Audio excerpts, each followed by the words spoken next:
At the beginning of the night, we are finally ready to cook a fresh meal over the campfire. At first, we roast the spatzel with butter and keep it warm.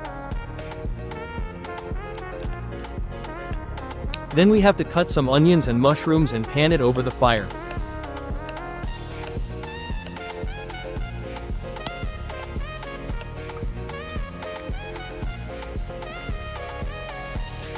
Next we cut the pork fillet, then grill it.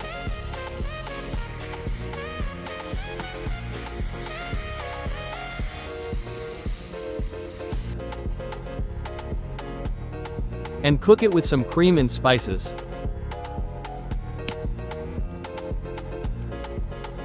Enjoy the night.